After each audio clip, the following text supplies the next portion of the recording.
মাননীয় স্পিকার, রামিসার হত্যাটা হচ্ছে অবৈধ হত্যা। আর অবৈধ হত্যার ব্যাপারে সংবিধানে যেটা আছে সেটা করতে গেলে আমাদের আসলে অনেকটা সময় লেগে যায়। তো জনগণ তো আসলে সংবিধান আর এত কিছু বুঝে না, তারা চাচ্ছে যে ইনস্ট্যান্টলি ইমোশনালি কোনো কিছু করে ফেলতে, কিন্তু সংবিধান তো মাননীয় স্পিকার এটা চায় না।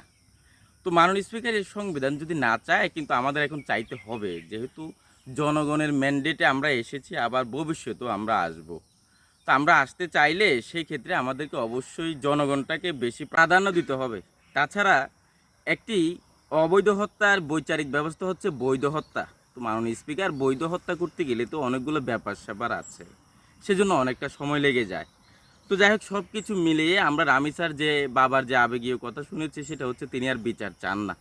তো আমরা যদি এইভাবে বিচারিক ব্যবস্থাকে রেখে দেই, এক ক্ষেত্রে মানুষ বলে ফেলবে যে বিচার চাহিয়া লজ্জা দিবেন না।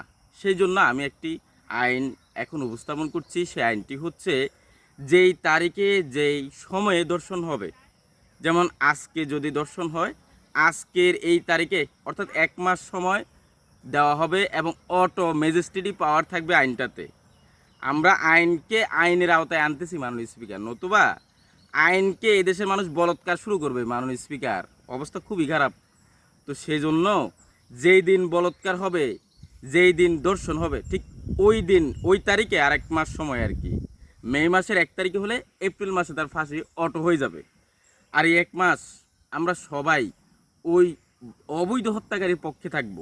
তার যত কালচার আছে, যত ইতিহাস আছে ঘাটবো, গেটে তাকে বাঁচানো যায় কিনা দেখব।